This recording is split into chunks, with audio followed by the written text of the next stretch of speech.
কোরআন তোমার সঙ্গী হলে শান্তি অপুরাণ, পড়লে কোরআন জোড়ায় কোরআন শোনো মুসলমান, কোরআন তোমার সঙ্গী হলে শান্তি অপুরাণ।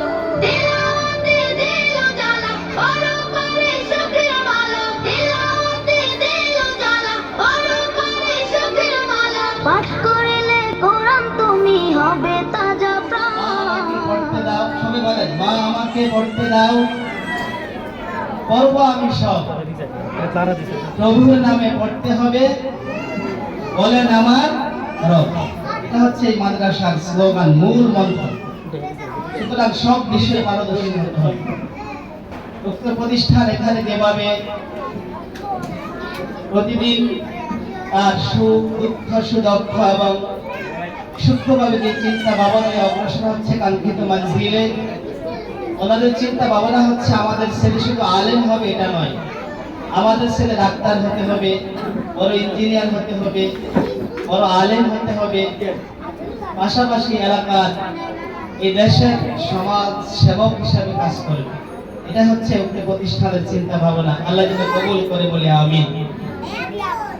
আসলে আমরা আজকে যে অভিভাবক সমাবেশে এসেছি, অভিভাবক সমাবেশের মূল উদ্দেশ্য হচ্ছে অভিভাবকদেরকে সচেতন করা এবং অভিভাবকদের কোনো অভিযোগ আছে কিনা এগুলা শিক্ষকদের সাথে মত বিনিময় করা, ঠিক কিনা বলুন? আমি সর্বপ্রথম দু একটা কথা বলবো যে অভিভাবক সমাবেশের ভিতরে আমাদের প্রত্যেকটা অভিভাবক সমাবেশ যেন প্রশিক্ষণমূলক হয়।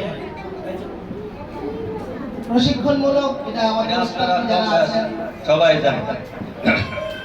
এখন আমার একটি মেয়ে এই মাদ্রাসায় পড়ে। আমি ছোটবেলা চিন্তা করছি আমার মেয়েটির ব্যাপারে, যে ছোট মেয়েটি কই দিব, কই লেখাপড়া করাই না। এত ছোট মেয়ে অন্য জায়গায় যদি দিই তা কোনো ঠিকবে না, লেখাপড়া করতে পারবে না। আল্লাহর রহমতে আমাদের কমিটি এমনভাবে এমন সময় প্রস্তাবিত করছে, 2022 সালে এই মাদ্রাসায় আবার নতুন করে উদ্বোধন করছে। এই মাদ্রাসা দীর্ঘদিন উদ্বোধন ছিল, 2005 থেকে এই মাদ্রাসা শুরু ছিল। 2018 সালে করোনা থেকে এই মাদ্রাসা ধীরে ধীরে করোনা অবস্থায় মাদ্রাসা বন্ধ হয়েছিল। তারপরে 2018 সালে আবার আমরা যেভাবে প্রচেষ্টায় কমিটি মিটিং করে আমরা এই মাদ্রাসাকে আবার প্রতিষ্ঠিত করে এক এক করে শিক্ষক 4জন এই পর্যন্ত এই মাদ্রাসা এর ছাত্রদের মধ্যে পরিচালনা এবং শিক্ষাগত করতেছে। ছাত্র এমন হয়েছে আমি আশাও করতে পারি না, কল্পনা করতে পারি নাই যে এই মাদ্রাসায়, ছোট মাদ্রাসায় এত ছাত্রছাত্রী এই এলাকা থেকে হবে আমার কল্পনা জানাই। ইনশাল্লাহ আমি আজকে শুনছি, আরো একদিনে শুনছি 70 জন ছাত্রছাত্রী এই জায়গায় লেখাপড়া করে। আলহামদুলিল্লাহ, সবাই বলেন আলহামদুলিল্লাহ। আমার হসপিটাল নাম হলো নিউ মেঘনা general hospital, Dautala police line, Comilla. ওইখানে এমন একটা লোক চৌদ্দগ্রামে, আমি আসলে গল্প করতেছি না, ওইখানে চৌদ্দগ্রামের একটা লোক ভর্তি ছিল, শ্বাসকষ্ট নিয়ে আসছিল। তখন শেষ নিঃশ্বাস ত্যাগের আগে মানে আপনার 1.5 থেকে 2 ঘন্টা আগে যখন তারা বড়ই ভাগ্যবান, যাদের বুকের মানিক হলো হাফেজ কুরআন।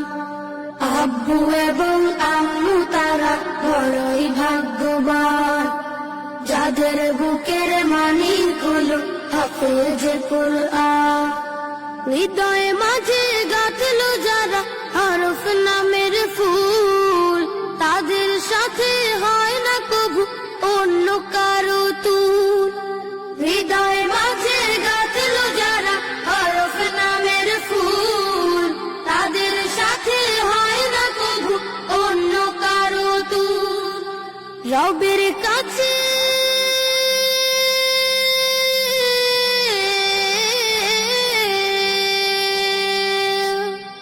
রবের কাছেও পাবে তারা সেরা প্রতিদান, যাদের বুকের মানিক হলো হাফেজ কুরআন, হাফেজ কুরআন, হাফেজ কুরআন।